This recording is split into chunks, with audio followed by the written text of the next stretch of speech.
बोलिए, आगे बढ़े अब।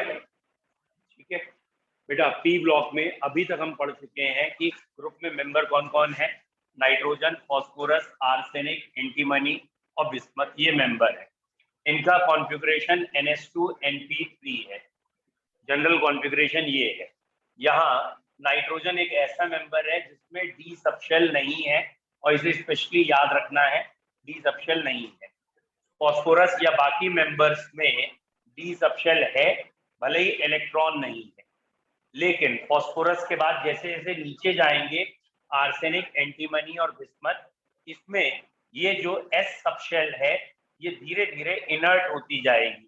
ठीक है, 4s, 5s, 6s, और इनर्ट होने से ये वाले इलेक्ट्रॉन नहीं आते बाहर, तो इसे कह देते हैं इनर्ट पेयर इफेक्ट। तो ये स्पेशली याद रखना था। यहाँ तक क्लियर है सारे पॉइंट? ठीक। नेक्स्ट एक आध पॉइंट जैसे एनसीईआरटी में जनरल दे रखा है वैसे ही बोल दे रहे हैं, लिख लीजिए। All elements of this group are polyatomic. All elements of this group are polyatomic. ठीक है, मतलब नाइट्रोजन डाइएटॉमिक है और बाकी सब टेट्राएटॉमिक। All elements of this group are polyatomic. Nitrogen is diatomic while others are tetraatomic. Nitrogen is diatomic gas while others are tetraatomic solid. Tetraatomic solid. Common sense. Next, अगला point बेटा, metallic character increases down the group. Metallic character increases down the group. बेटा इसे 2 to 1 करके कह देते हैं। Metallic character increases down the group 2 to 1। क्या है 2 to 1 का मतलब? पहले दो ये है नॉन मेटल, अगले दो ये है मेटेलॉइड, और ये आखिरी वाला metal. Metallic character increases down the group. ठीक है, nitrogen, phosphorus non metal, arsenic, antimony metalloid, bismuth metal. लिख लिया? Metallic character increases down the group.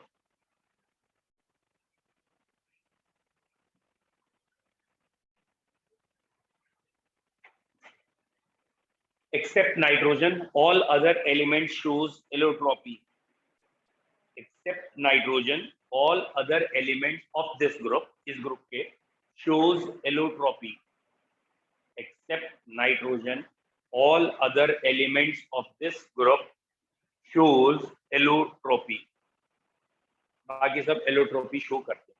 ठीक है, बाकी एक बॉइलिंग पॉइंट का दिया है, पॉइंट नीचे जाते समय बढ़ता है, और melting point up to arsenic बढ़ता है फिर घटता है, लेकिन ये इंपॉर्टेंट नहीं है, याद भी नहीं रहेगा। ठीक है, नेक्स्ट पॉइंट लिख लीजिए। Nitrogen shows anomalous behaviour. Nitrogen shows anomalous behaviour. बेटा क्यों शो करता है नाइट्रोजन एनॉमलस बिहेवियर? पहला, due to absence of vacant D subshell. Due to absence of vacant D subshell. और कोई रीजन? वेरी गुड, एक रीजन दे रखा है एनसीईआरटी में, small size, high electronegativity. Small size, high electronegativity. Nitrogen shows anomalous behaviour due to absence of D subshell, high electronegativity, small size, high ionization energy, high ionization enthalpy या energy, ability to form p-pi bond, ability to form p-pi bond with self and smaller elements, ability to form p-pi, pi का sign, p-pi bond with self and smaller elements। ये pi bond बना लेता है अपने साथ या बाकियों के साथ। स्मॉलर एलिमेंट जैसे कार्बन है, नाइट्रोजन है, self and with carbon, nitrogen, phosphorus etcetera. इसलिए नाइट्रोजन का एनॉमलस बिहेवियर है। एक आध पॉइंट लिख लीजिए कौन सा एनॉमलस बिहेवियर है, लिखिए जल्दी से। द मैक्सिमम, वैसे हम लिख चुके हैं शायद, maximum covalency of nitrogen is 4 while others is 5, ये लिख चुके हैं। एक और पॉइंट जो रह गया था वैलेंसी का, वो यहाँ लिख लेते हैं कि कि नाइट्रोजन की +3 ऑक्सीडेशन स्टेट अनस्टेबल है, जैसे ये HNO2 है, ये अनस्टेबल है, और ये HNO3NO और वाटर में शायद चेंज हो जाती है, ठीक है। तो HNO2 HNO3NO और वाटर में चेंज हो जाती है थ्राइस ट्वाइस। ये वाली रिएक्शन हमारी रह गई थी वैलेंसी में। अब लिख लो कि नाइट्रोजन का +3 ऑक्सीडेशन स्टेट अनस्टेबल है और ये +3 वाला +5 और +2 में चला जाता है, ठीक है। ऑन स्टैंडिंग अगर आप इसे रखे रहने देंगे तो नाइट्रोजन डिसप्रपोर्शियोनेट हो जाएगा +3 से +5 और +2, ठीक है। ये पहली रिएक्शन है पी ब्लॉक एलिमेंट की, और ऐसे कम से कम 70-80 रिएक्शन आई, ठीक है। ये फर्स्ट रिएक्शन है, ऑलमोस्ट 70 to 80 रिएक्शन हमें पढ़नी है, ठीक है। तो ये रिएक्शन इंपॉर्टेंट है, याद रखेंगे कि नाइट्रोजन का +3 अनस्टेबल है, ये रखने पर ही कुछ टाइम में +5 और +2 में चेंज हो जाता है। डन। नेक्स्ट हेडिंग मिटा दें। अब हम बात कर रहे हैं केमिकल प्रॉपर्टीज की। जनरल केमिकल प्रॉपर्टीज इस ग्रुप के जो होंगे उन्हें हम पढ़ेंगे। हेडिंग डाल दीजिए केमिकल प्रॉपर्टीज। केमिकल प्रॉपर्टी, बेटा इसमें पहली केमिकल प्रॉपर्टीज है हाइड्राइड का फॉर्मेशन, यानी हाइड्रोजन से रिएक्शन, जो थोड़ा इंपॉर्टेंट है। पहला पॉइंट लिख लीजिए हाइड्राइड। बेटा इस ग्रुप के हाइड्राइड का जनरल फॉर्मूला हो गया EH3, E for element, H hydrogen के साथ कंबाइंड, तो ये हाइड्राइड। पहली हेडिंग है हाइड्राइड, जनरल फॉर्मूला EH3। इस हाइड्राइड के लगभग 7 कैरेक्टर्स पढ़ने हैं, ठीक है। देखो बेटा 7 कैरेक्टर में 3 के 2 ग्रुप्स हैं। पहला कैरेक्टर E और H, हाइड्राइड के नाम तो क्लियर है ना, क्या है ये है NH3, फिर PH3, ASH3, SBH3 और BiH3, ये हमारे हाइड्राइड है। अब बच्चों इसका पहला कैरेक्टर EH बॉन्ड लेंथ, जैसे NH है, PH है, तो ऑन। बताओ भैया bond length of EH bond, bond length of EH bond यहां से यहां जाते समय बढ़ रही है, कम हो रही है, वही है। Common sense. नीचे जाएंगे साइज बढ़ेगा, साइज बढ़ेगा तो बॉन्ड लेंथ इंक्रीज करेगी। तो bond length of EH bond, अभी देख लो एक साथ लिख देना, ठीक है। बॉन्ड लेंथ इंक्रीज कर रही है। अच्छा अगर मैं कहूं bond dissociation enthalpy, bond dissociation enthalpy मतलब कितनी एनर्जी देंगे इस EH बॉन्ड को तोड़ने के लिए, ये बढ़ेगी या घटेगी? कॉमन सेंस, ये कम हो जाएगी। यानी अमोनिया में N और H का बॉन्ड तोड़ना मुश्किल है, और Bi में N और H का, Bi और H का बॉन्ड तोड़ना आसान है। क्लियर है? सेकेंड पॉइंट, अगर हम कहना चाह रहे हैं let's suppose reducing character, reducing character, बेटा रिड्यूसिंग कैरेक्टर का मतलब दूसरों को रिड्यूस करें, खुद को ऑक्सीडाइज करें। ऑक्सीडाइज करने का मतलब या तो एडिशन ऑफ ऑक्सीजन या रिमूवल ऑफ हाइड्रोजन, इसी पॉइंट से रिलेट करना। बताइए नीचे जाएंगे तो रिड्यूसिंग कैरेक्टर मतलब हाइड्रोजन छोड़ने की पावर बढ़ेगी, कम होगी? क्लियर है? वैसे ही कॉमन सेंस, इधर मैं वही चीजें लिख रहा हूँ जो नीचे जाते समय बढ़ रहे हैं, उधर वो चीजें लिख रहा हूँ जो नीचे जाते समय कम। डन। चलिए तीसरा acidic character, acidic character of hydride, ये भी बढ़ेगा। एसिडिक कैरेक्टर ऑफ हाइड्राइड, बेटा ये अधिकतर बच्चों से गलत हो जाता है। एक्चुअली पीरियोडिक टेबल का ये कैरेक्टर ऐसा है जो ग्रुप में भी बढ़ता है, पीरियड में भी बढ़ता है, मतलब लेफ्ट टू राइट भी एसिडिक कैरेक्टर बढ़ता है और टॉप से बॉटम, और ये बच्चों से गलत हो जाता है अधिकतर। फिलहाल टॉप से बॉटम एसिडिक कैरेक्टर क्यों बढ़ रहा है? What is acidic? जो H लूज कर, ठीक है, तो H तो सबसे जल्दी ये लूज। फिर से सोचते हैं, बेसिक कैरेक्टर नीचे जाते समय कम हो रहा है, समझ में आया क्यों? What is basic character? Lone pair देना, और आपको याद है नीचे आते आते इनर्ट पेयर इफेक्ट लग जाता है, तो नीचे वाला लोन पेयर छोड़ता ही नहीं। तो बेसिक सबसे ज्यादा अमोनिया है, इसका मतलब एसिडिक सबसे ज्यादा Bi। समझ में आएगा? एसिडिक के लिए एचाइन अलग करना है, और जितनी बॉन्ड लेंथ बढ़ती जाती है एचाइन जल्दी अलग होता है, इसलिए नीचे जाते समय एसिडिक कैरेक्टर बढ़ता है। तो ये 3 कैरेक्टर नीचे जाते समय बढ़े हैं, bond length, reducing and acid. ठीक है। नेक्स्ट, अगर हम बात करें पोलैरिटी, पोलैरिटी को नापा जाता है डाइपोल मोमेंट से, ठीक है। पोलैरिटी या डाइपोल मोमेंट एक ही बात है। डाइपोल मोमेंट कम हो रहा है, क्यों? क्योंकि डाइपोल मोमेंट बेसिकली क्या है? चार्ज, कौन ज्यादा पोलर है। तो नाइट्रोजन पे मोस्ट इलेक्ट्रोनेगेटिव, सबसे ज्यादा चार्ज, और नीचे आते आते इनकी इलेक्ट्रोनेगेटिविटी कम हो रही है। तो इलेक्ट्रोनेगेटिविटी कम हो रही है तो चार्ज कम हो रहा है, तो चार्जेस कम होने का मतलब डाइपोल मोमेंट भी कम है।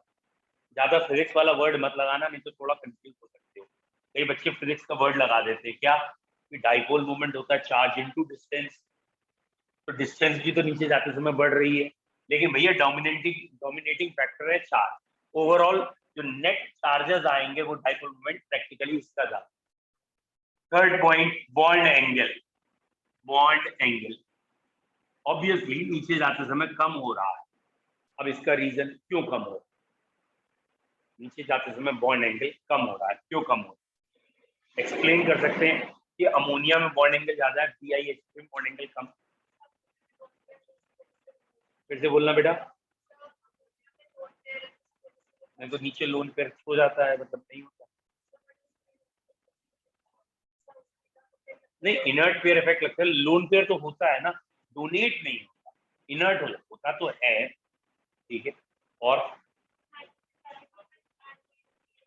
नाइट्रोजन से कोई मतलब ऐसा कुछ, ये तो अमोनिया बन चुका ना, डायटोमिक मोनोटोमिक का क्या करना, ये तो क्वेश्चन है बॉन्ड एंगल का। चलिए, ये मैं यहाँ मिटा के बता रहा हूँ बेटा, ये है नाइट्रोजन, और नाइट्रोजन से लगे हैं 3H, और ये रहा लोन पेयर। डन, समझ में आया? और यहाँ पे ये वाले जो इलेक्ट्रॉन है ये नाइट्रोजन की तरफ है, क्योंकि नाइट्रोजन की इलेक्ट्रोनेगेटिविटी बहुत ज्यादा है, और जब ये इलेक्ट्रॉन नाइट्रोजन की तरफ आ गए तो ये आपस में रिपेल बहुत ज्यादा करते हैं, और अगर ये रिपेल ज्यादा करते तो दूर हो जाते। जैसे जैसे नीचे जाते हैं वैसे वैसे ये एटम नीचे आएगा जिसमें मेटेलिक कैरेक्टर है, जो इलेक्ट्रोनेगेटिव नहीं है, तो ये इलेक्ट्रॉन नाइट्रोजन सॉरी किस्मत से दूर हो गए। जब ये इलेक्ट्रॉन पहले के मुकाबले दूर हो गए तो ये रिपल्शन भी कम हो गया। तो जैसे जैसे नीचे जाते हैं वैसे बॉन्ड पेयर का रिपल्शन कम हो जाता है। अब जब ये रिपेल कर ही नहीं रहे, ये बाबूजी रिपेल कर रहे हैं। कौन रिपेल कर रहे हैं? Lone pair bond pair. तो ये रिपल्शन इनको अंदर जाने के लिए मजबूर करता है, साइज कम। फिलहाल आंसर टिक होता है कि नाइट्रोजन से बिस्मथ तक जाने पे बॉन्ड एंगल कम होता है due to bond pair repulsion decrease, क्योंकि ये वाला रिपल्शन कम होता है, और यहाँ लोन पेयर का डोमिनेंट हो जाता है, तो lone pair bond pair increase. तो ये मेन आंसर है बॉन्ड पेयर रिपल्शन डिक्रीज। बोलो क्लियर है? डन। बताएगा कोई बच्चा व्हाट इज ड्रैगोस रूल? 11th में अगर पढ़ा हो, नहीं पढ़ा तो कोई बड़ी बात नहीं। DRAGO बोलो। और कोई? अरे बोलो, जल्दी बोलो। नहीं याद आया? सर कोई जरूरत भी नहीं है, नहीं याद है तो जरूरत नहीं है, मैं आपको बता देता हूँ, इंपॉर्टेंट नहीं। ठीक है, क्या है ड्रैगो रूल इस ग्रुप के लिए, जो बॉन्ड एंगल के लिए पॉइंट है, ऑब्वियसली जो पढ़ा रहा हूँ उससे रिलेटेड है तभी बोल रहा हूँ। यहाँ का बॉन्ड एंगल है 107 डिग्री, और यहाँ का बॉन्ड एंगल है नियरली 91 या 90 डिग्री। ठीक है, ये समझ में तो आ ही गया ना, मिटा के यही बता रहा हूँ। ये था नाइट्रोजन का कॉन्फ़िगरेशन 2s 2p, और 2p में 3 इलेक्ट्रॉन। तो बॉन्ड तो इन्हीं 3 ने बनाया था, इस s वाले ने तो बॉन्ड बनाया नहीं था, ये तो लोन पेयर था। और इन p में तीनों में एंगल कितना होता है? 90 degree, px py pz 90 degree. इनमें एंगल है 90 डिग्री, लेकिन बॉन्ड बनने के बाद क्योंकि हाइब्रिडाइजेशन हुई तो बॉन्ड एंगल हाइब्रिडाइजेशन से हमने कहा था 107। ड्रैगो ने ये कहा कि ये BiH3 का एंगल नियरली वही 90 91 90 वही, मतलब BiH3 में हाइब्रिडाइजेशन हुई ही नहीं। Is it clear? तो ड्रैगो रूल क्या कह रहा है, जैसे जैसे नीचे जाते हैं, because hybridisation is also a hypothetical concept, उसमें भी कोई प्रूफ नहीं है कि हाइब्रिडाइजेशन होती है या नहीं होती। हाँ, चीजें जो प्रूफ हो रही है उसको देख के कहते हैं कि हाँ यहाँ एंगल 90 से 107 क्यों हो गया, तो हमने कहा इन सब ने अपनी एनर्जी मिलाई होगी फिर डिस्ट्रीब्यूट की होगी। यहाँ पे एंगल वही 90 डिग्री है, 90 पहले भी था, 90 अभी है, इसका मतलब इसका कोई रोल आया ही नहीं, इम्पैक्ट आया ही नहीं। और इस एक्सप्लेनेशन का नाम है ड्रैगोस। तो ड्रैगोस क्या है, जहां जहां हमें लगता है हाइब्रिडाइजेशन हुई ही नहीं, वहां हम इसे कहते हैं दैट इज ड्रैगोस कॉन्सेप्ट। ड्रैगोस कि बिस्मथ में ड्रैगोस रूल लगता है, मतलब बिस्मथ में हाइब्रिडाइजेशन नहीं, नॉन हाइब्रिडाइज। ठीक है, कोई खास इंपॉर्टेंट नहीं है। फिलहाल 6 कैरेक्टर क्लियर है। एक और कैरेक्टर है सातवां, बॉइलिंग पॉइंट। नीचे जाते हैं तो बॉइलिंग पॉइंट बढ़ जाता है, ये pH3 से इसका ज्यादा, इससे इसका ज्यादा, लेकिन अमोनिया का बॉइलिंग पॉइंट यहाँ है बीच में, अमोनिया का बॉइलिंग पॉइंट यहाँ है। दैट मीन्स अमोनिया का बॉइलिंग पॉइंट होना चाहिए सबसे कम, लेकिन है इन दोनों के बाद। क्यों? क्योंकि अमोनिया में हाइड्रोजन बॉन्डिंग है, और हाइड्रोजन बॉन्डिंग की वजह से इसका बॉइलिंग पॉइंट कुछ बढ़ गया, लेकिन इतनी भी स्ट्रॉन्ग बॉन्डिंग नहीं है कि यहाँ तक आ जाए। तो याद रखना आसान है, अमोनिया में एक हाइड्रोजन बॉन्डिंग से थोड़ा बड़ा, 2 से कम, 2 से ज्यादा, इन 2 से इसका ज्यादा, इन 2 से इसका बॉइलिंग पॉइंट कम है, तो डायरेक्ट याद हो। डन। चलिए एक एक करके सातों कैरेक्टर लिखा रहा हूँ। हेडिंग हो गई आपकी हाइड्राइड, वेरी गुड। पहला पॉइंट आपने लिख रखा है, general formula of hydride is EH3। इस ग्रुप के हाइड्राइड का जनरल फॉर्मूला EH3 है। ठीक है,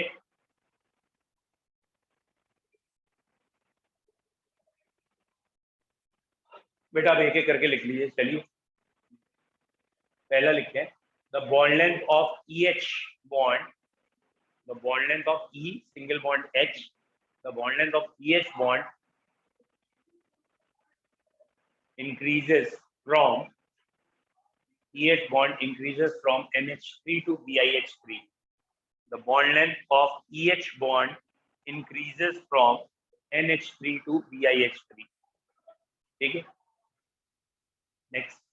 अब मैं एरो करके नहीं लगा रहा हूँ, बुक्स में जो क्वेश्चन दे रखे होंगे वो ऐसे करके एरो लगे होंगे इंक्रीजिंग ऑर्डर, उसको हम डायरेक्ट लिखते हैं। बॉन्ड लेंथ क्यों बढ़ रही है, रीजन बताने की जरूरत नहीं है, क्यों बढ़ रही है बॉन्ड लेंथ, साइज बढ़ रहा है, बार बार नहीं लिख रहे। नेक्स्ट लिख लीजिए, रिड्यूसिंग रिड्यूसिंग कैरेक्टर, एक ही साथ लिख लें, एंड एसिडिक कैरेक्टर। बेटा नीचे जा रहे हैं तो रिड्यूसिंग और एसिडिक का रीजन एक ही है, भले ही एक्सप्लेनेशन अलग अलग है, दोनों का रीजन एक ही है, हाइड्रोजन छोड़ना। थोड़ा सा अंतर है, क्या अंतर, क्या अंतर? बेटा जब हम रिड्यूसिंग कैरेक्टर की बात करते हैं तो हम हाइड्रोजन एटम की बात करते हैं बेसिकली, H आयन की बात नहीं करते। जब हम एसिडिक कैरेक्टर की बात करते हैं तो हम H आयन की बात, मतलब जब आप एसिडिक कैरेक्टर की बात करते हैं तो ऑक्सीडेशन नंबर चेंज नहीं होता क्योंकि आयन निकलता है, लेकिन जब रिड्यूसिंग कैरेक्टर की बात करते हैं तो यहाँ से ऑक्सीडेशन होता है क्योंकि H एटम निकलता है। समझ में आ रहा है, क्लियर है? लिख लीजिए, रिड्यूसिंग कैरेक्टर, एसिडिक कैरेक्टर। बेटा सोच के, रिड्यूसिंग एसिडिक इंक्रीजिंग में है, अच्छा ठीक सही है, reducing character acidic character increases this. अगला लिखें, बॉन्ड डिसोसिएशन एंथैल्पी। बेटा किसी बच्चे को कंफ्यूजन तो नहीं है, रिड्यूसिंग कैरेक्टर क्यों बढ़ा, एसिडिक कैरेक्टर क्यों बढ़ा? उसका रीजन ये था, बॉन्ड डिसोसिएशन एंथैल्पी डिक्रीजेस। नीचे जाते हैं बॉन्ड वीक हो जाता है, बॉन्ड जल्दी टूटता है, इसलिए acidic character increases. Next, dipole moment.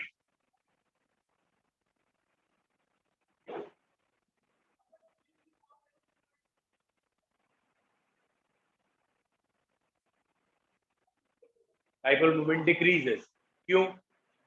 Electronegativity घट रही है इसलिए dipole moment decreases as electronegativity decreases, as electronegativity decreases. Last, bond angle decreases as, बेटा बॉन्ड एंगल क्यों घटता है? as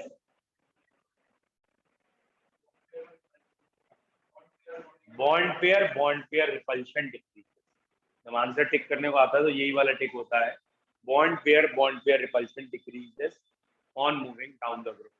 नीचे जाते समय बेटा बॉन्ड पेयर का रिपल्शन कम हो जाएगा, bond pair repulsion decreases on moving down the group. Clear है?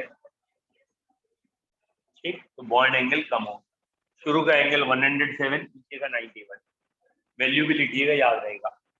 एक point last, boiling point, boiling point, boiling point. ठीक है बेटा, बॉइलिंग पॉइंट में क्या आएगा? बढ़ना चाहिए नीचे जाते समय। क्यों बढ़ना चाहिए? लिख लीजिए, बॉइलिंग पॉइंट क्या जगह लिखे, on moving down the group, on moving down the group, boiling point increases due to increase in van der Waals forces. On moving down the group, boiling point increases due to increase in van der Waals forces. van der Waals forces बढ़ती हैं इसलिए, due to increase in van der Waals forces। बेटा van der Waals forces molar mass पे depend करती है, molecular weight पे। नीचे जाते हैं मॉलिक्यूलर वेट बढ़ता है, इसलिए बॉइलिंग पॉइंट बढ़ता है। On moving down the group, boiling point increases due to increase in van der Waals forces. ठीक, बट अब इसका एक्सेप्शन है। क्या है बेटा exception? But ammonia has more boiling point than expected. Ammonia has more boiling point than expected. बेटा ammonia gas में भी होती है और लिक्विड में भी होती है, जबकि बाकी मेंबर सिर्फ गैस में है, pH3 गैस है। रीजन, अमोनिया में हाइड्रोजन बॉन्डिंग है। Ammonia has more boiling point than expected due to ammonia में क्या है? Due to nitrogen bonding. Ammonia has more boiling point than expected due to nitrogen bonding. Clear है? Obviously hydrogen hydrogen बताया था। ठीक, हाँ हाँ बेटा, hydrogen bonding due to hydrogen bonding. Clear? सबने हाइड्रोजन बॉन्डिंग ही लिखना है। और ये ऑर्डर हो गया CH3 ASH3, और इसके बाद अमोनिया है, फिर SDH3 है, और फिर BiH3 है। बेटा अमोनिया का बॉइलिंग पॉइंट बहुत ज्यादा भी नहीं हुआ है कि सबसे ज्यादा हो जाए, सबसे कम भी। ठीक है, अब एग्जामिनर इसमें क्वेश्चन ऐसे पूछ लेता है कि बताओ हाइड्राइड ऑफ ग्रुप 15 में मोस्ट वॉलेटाइल कौन सा है? मोस्ट वॉलेटाइल कौन सा है? कौन जल्दी उड़ जाएगा? तो आंसर हो जाएगा PH3, क्योंकि वॉलेटाइल का मतलब बॉइलिंग पॉइंट कम हो। ठीक है, क्लियर? और अमोनिया लिक्विड में भी एग्जिस्ट करता है, ये याद रखना। ये हो गया बेटा हाइड्राइड के बारे में। बोलो बेटा, इनमें अगर हाइड्राइड में एक जनरल क्वेश्चन कह दें कि बताओ कोवलेंट कौन सा ज्यादा हाइड्राइड है, विच इज मोर कोवलेंट, अमोनिया या BiH3, which is more covalent? ये वाला पॉइंट पूरे पी ब्लॉक में बार बार आएगा। Why? Which is more covalent and why? Why ज्यादा जरूरी। एक एक एक एक जरा, इससे कोई मतलब नहीं कोवलेंट करेक्ट। अप्रोच चाहिए ना कि हम कहां से सोच के बोल रहे हैं। बोलिए, which is more covalent and why? यहाँ पे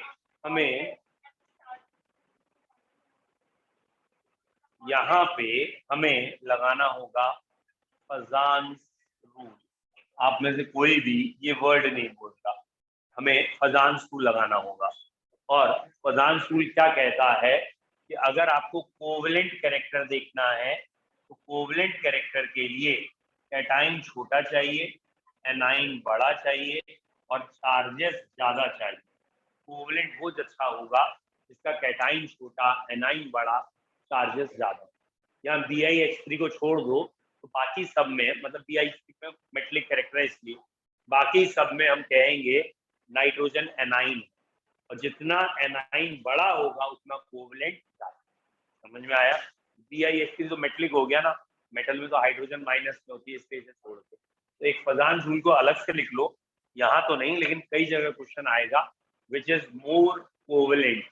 कोवलेंट कैरेक्टर के लिए cation small, anion large, charges more. ठीक है, फजान्स ने ये कहा था कि अगर कोई आयनिक बॉन्ड बन भी जाए और उसके बाद भी कोवलेंट कैरेक्टर आ सकता है उसमें, ये डिफॉर्म होता है, फिर शेयर होता है और कोवलेंट। और कब डिफॉर्म और शेयर ज्यादा होगा? हाँ सर, कूलिंग है कल से, हाँ कल से तो अंतर है। तो यहाँ पे फजांस रूल के हिसाब से ये शेयरिंग कब ज्यादा होगी? जब ये वाला जो कैटाइन है ये छोटा हो, क्योंकि अगर ये छोटा होगा तो अट्रैक्ट करेगा, और इसके लिए वर्ड था पोलराइजिंग पावर। कैटाइन की पोलराइजिंग पावर ज्यादा होगी तो शेयरिंग ज्यादा, कोवलेंट ज्यादा। जितना कैटाइन छोटा, पोलराइजिंग पावर ज्यादा, कोवलेंट ज्यादा। एनाइन अगर बड़ा होगा तो ये जल्दी उसे डिफॉर्म कर लेगा, तो जितना एनाइन बड़ा होगा वो डिफॉर्म होगा, इसे कहते हैं पोलराइजिबिलिटी। उस एनाइन की पोलराइजिबिलिटी ज्यादा, फिर वही पॉइंट, शेयरिंग ज्यादा, कोवलेंट ज्यादा होगा। और अगर चार्जेस चाहे प्लस हो चाहे माइनस, प्लस चार्ज का मतलब साइज छोटा, माइनस का मतलब साइज बड़ा, मतलब साइज छोटा बड़ा दोनों फेवर कर रहे हैं। तो जितने चार्जेस ज्यादा होते हैं उतना कोवलेंट ज्यादा। बोलो क्लियर है? तो फजांस रूल के लिए cation smaller, anion bigger, and more charges more covalent. Ionic देखना तो उल्टा कर लेना, ठीक है। ये पी ब्लॉक में बार बार आना है, इसलिए मैंने आपको एक बार ही बता दिया क्या। तो बेटा हर ग्रुप में, ग्रुप 15, 16, 17, 18 में पहले हम जनरल फिजिकल प्रॉपर्टीज पढ़ेंगे हर ग्रुप में। Size, electronegativity, ionization, valency, metallic character, ये जनरल 4-5 पॉइंट। और फिर 3 केमिकल प्रॉपर्टी। कौन सी? पहली हो गई हाइड्राइड, हर ग्रुप में, ग्रुप 16 में भी हाइड्राइड आएगा, यही सारे कैरेक्टर आएंगे वहां पे भी सातों, ठीक है। हाइड्राइड, फिर एयर में रखेंगे तो ऑक्साइड बन जाएंगे, हेलोजन से रिएक्ट करेंगे तो हेलाइड बनेंगे। तो अब हम पढ़ने जा रहे हैं ग्रुप 15 के, पहले मैं ऑक्साइड देख रहा हूँ कि ग्रुप 15 के ऑक्साइड कैसे हो, ठीक। हेडिंग डाल दीजिए ऑक्साइड। ऑक्साइड बच्चों, इस ग्रुप के 2 ऑक्साइड जनरली होते हैं, ऑब्वियसली आप जानते ही हैं। एक होता है E2O3 और एक होता है E2O5। आपको याद आ रहा होगा P2O3, P2O5, N2O3, N2O5। Generally ये 2 ऑक्साइड बनाता है। कौन कौन से बच्चों? ये कहलाएगा ट्राई ऑक्साइड और ये कहलाएगा पेंटा ऑक्साइड। तो ग्रुप 15 जनरली ट्राई और पेंटा ऑक्साइड 2 तरह के ऑक्साइड बनाता है जनरली। नाइट्रोजन शातिर ज्यादा है, और नाइट्रोजन ये भी बनाता है N2O, NO, NO2, और इसका एक डाइमर N2O4। और कमाल की बात है ये सारे हमारे कोर्स में है, ठीक है। इन सब की प्रिपरेशन हमारे कोर्स में है, तो हमें एक एक पॉइंट सबका पढ़ना भी है, वो आगे कंपाउंड्स में पढ़ेंगे। फिलहाल ग्रुप 15 के ऑक्साइड 2 टाइप के हैं, ट्राई और पेंटा ऑक्साइड। ये नाइट्रोजन के अलग oxide, try oxide plus 3 oxidation state, पेंटा ऑक्साइड प्लस 5, ठीक। बेटा कौन ज्यादा कोवेलेंट है? अभी हमने डिस्कस किया था, जिस भाई एलिमेंट सेम है, ऑक्सीजन सेम है, चार्जेस अलग है, more the charges more the covalent, तो ये ज्यादा कोवेलेंट, ठीक है। अगला पॉइंट, इनमें एसिडिक कौन ज्यादा है? विच इज मोर एसिडिक, ट्राई या पेंटा? तो बेटा more the oxidation state more the acidic character. जितनी ऑक्सीडेशन स्टेट ज्यादा होती है उतना एसिडिक ज्यादा होता है, चाहे आप इनऑर्गेनिक से या ऑर्गेनिक से लिंक करके कर सकते हैं। जितनी ऑक्सीडेशन स्टेट ज्यादा होगी, साइज छोटा होगा, साइज छोटा तो इलेक्ट्रोनेगेटिविटी ज्यादा, और इलेक्ट्रॉन खींचने में H निकल जाता है, एसिडिक बढ़ता है तब। फिलहाल एसिडिक कैरेक्टर इसका ज्यादा। तो ये पॉइंट कॉपी के टॉप पे वैसे ही लिख लीजिए, याद रखिएगा, ये आगे तक काम में आएंगे। जैसे फजान स्कूल कहा है बार बार आएगा, ऐसे ये वाला पॉइंट भी बहुत बार आएगा एसिडिक कैरेक्टर का। More the oxidation state more the acidic, बहुत इंपॉर्टेंट पॉइंट। अभी बता रहा हूँ, एक सेकंड बच्चों। ये देखिए कई जगह से आप इसका रीजन देख सकते हैं।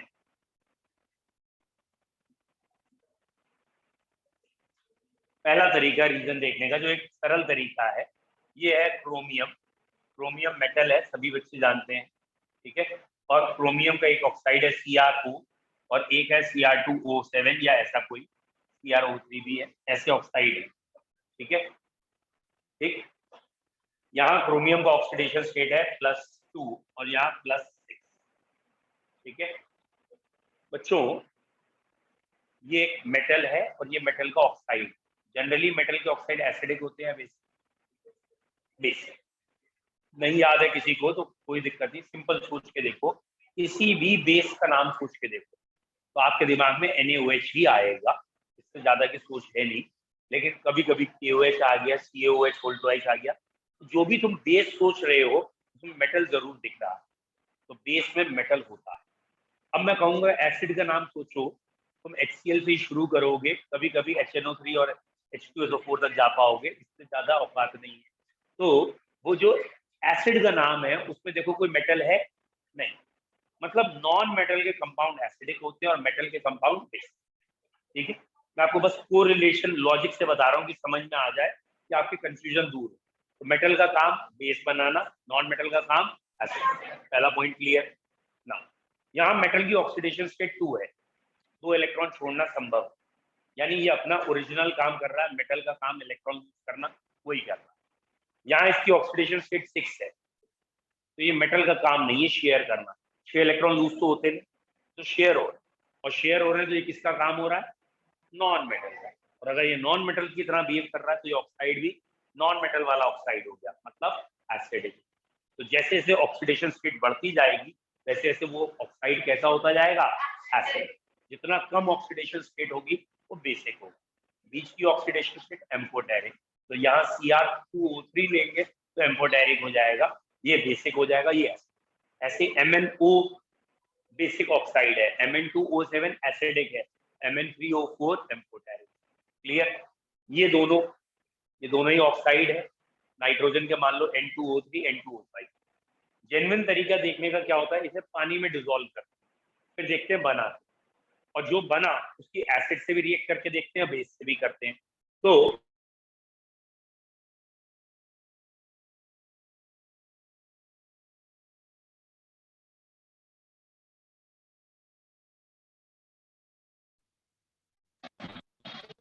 ठीक है, तो ये HNO2 बनाएगा और ये HNO3। ऑब्वियसली आपको शायद पता है ये नाइट्रस एसिड है, ये नाइट्रिक एसिड है, ये ज्यादा एसिड है। अब कोई पूछे नाइट्रिक एसिड क्यों ज्यादा एसिडिक, तो होता है, याद कर लो, है ना। और एक तरीका, भाई जहां तक पता है वहां बता दूंगा, अदरवाइज होता है, याद करो। ठीक है, ये है बेटा नाइट्रिक एसिड के आयन का स्ट्रक्चर, और ये है नाइट्रस एसिड के आयन का स्ट्रक्चर, मतलब H निकलने के बाद। तो नाइट्रिक एसिड से जब H निकलता है 3 बारी रेजोनेंस सकती है, यहाँ 1-2 बारी होती है, यहाँ 3 बारी होती है, मतलब इसका इंटरमीडिएट ज्यादा स्टेबल। इंटरमीडिएट ज्यादा स्टेबल तो कंपाउंड ज्यादा रिएक्टिव, तो nitric acid is much more reactive than nitrous. आज हमने पढ़ा भी है नाइट्रस एसिड अनस्टेबल होता है और नाइट्रिक और NO में चला जाता है। तो अब यहाँ से ही प्रूफ हो रहा है, more the oxidation number more the acidic. चलिए लिखे जल्दी से, 2 टाइप्स ऑफ ऑक्साइड, जिन्होंने लिख लिया मत लिखना दोबारा। 2 types of oxide, E2O3 E2O5, आपने लिख लिया। 2 type of oxide, E2O3 E2O5। दूसरा पॉइंट है more the oxidation state more the acidic character, more the oxidation state more the acidic character, मतलब E2O5 is more acidic then E2O3। ठीक, अब बेटा जैसे मैंने ये बनाया N2O5 या N2O3, नीचे Bi2O3, ठीक है, टॉप से बॉटम जाने पे एसिडिक कैरेक्टर बढ़ेगा, बेसिक बढ़ेगा।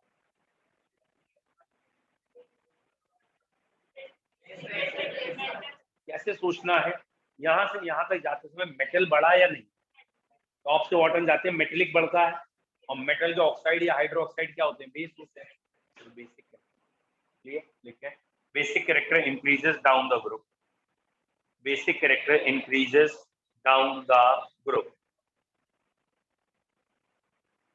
2 to 1 फिर से है, नाइट्रोजन और फॉस्फोरस प्योर नॉन मेटल है, इनके ऑक्साइड प्योर एसिडिक है।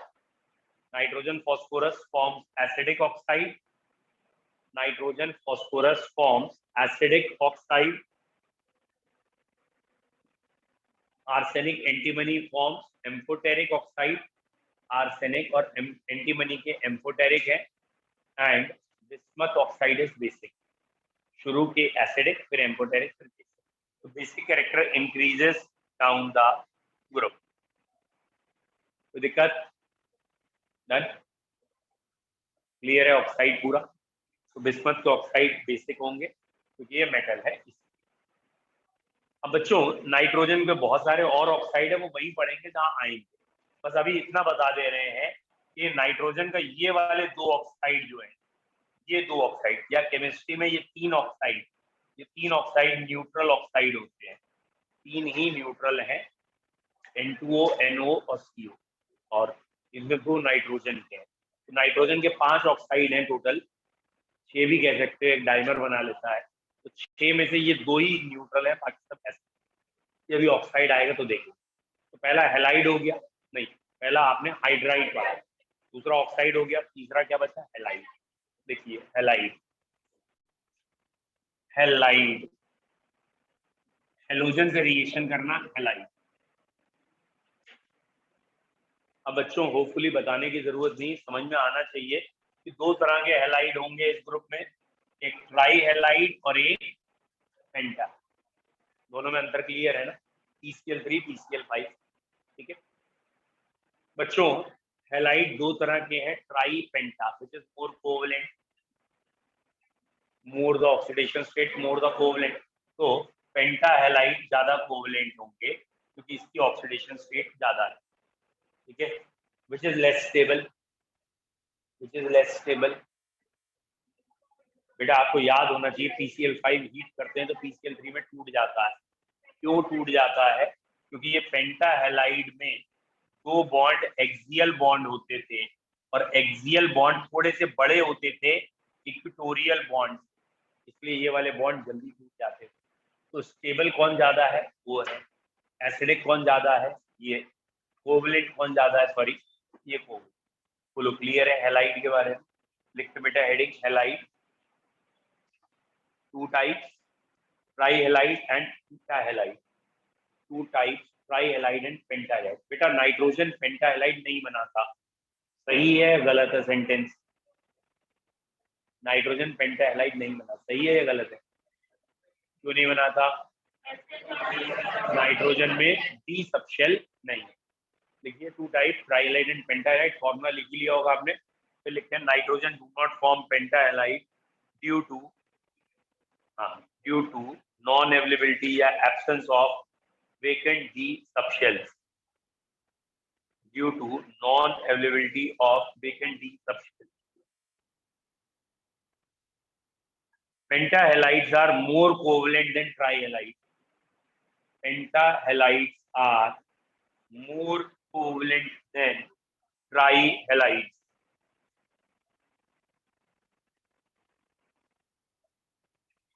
ठीक है, अब मैं इसका रीजन नहीं लिखा रहा हूँ क्यों मोर कोवलेंट है, आपको मालूम है, ब्रैकेट में फजान रूल लिख ले कि पोलराइजिंग पावर ज्यादा होती है इसलिए, ठीक है। all trihalides all trihalides of this group are stable, all trihalides of this group are stable except, all trihalides of this group are stable except trihalide of nitrogen. Nitrogen के जो ट्राईहेलाइड हैं वो स्टेबल नहीं है, एक्सेप्ट ट्राईहेलाइड ऑफ नाइट्रोजन। नाइट्रोजन का एक ही ट्राईहेलाइड stable है NF3, बाकी NCl3, NBr3, Ni3 स्टेबल नहीं है, ठीक है। ठीक, आप पहले भी पढ़ चुके हो शायद, नाइट्रोजन का साइज छोटा है, हेलोजन का साइज बॉन्ड बड़ा, जब बनता है हीट बहुत निकलती है और एक्सप्लोसिव नेचर हो जाता है। तो ऐसा नहीं है कि NCl3 बनता नहीं है, हम पढ़ाएंगे अभी, अमोनिया की रिएक्शन क्लोरीन से करेंगे तो एक एक्सप्लोसिव कंपाउंड बनेगा या एक्सप्लोसिव रिएक्शन NCl3। तो मतलब बनता तो है लेकिन अनस्टेबल, स्टेबल नहीं है, ये क्या। ऐसे एक पॉइंट दे रखा है कि BiF3 जो है, BiF3 प्रीडोमिनेटली कोवलेंट दे रखा है, गलत। ऑल ट्राईहेलाइड, अच्छा एक्सेप्ट, इन्होंने दे रखा है कि बाकी ट्राईहेलाइड सारे कोवलेंट है, एक नहीं है, BiF3 नहीं है, बाकी सब कोवलेंट है, BiF3 आयनिक है। चलिए अब हम स्टार्ट करेंगे एक एक मेंबर। पहली हेडिंग है हमारी नाइट्रोजन। ठीक है, एक एक मेंबर पढ़ेंगे। नाइट्रोजन, ठीक है। इनकी हाइब्रिडाइजेशन शेप तो आपको मालूम लिखा है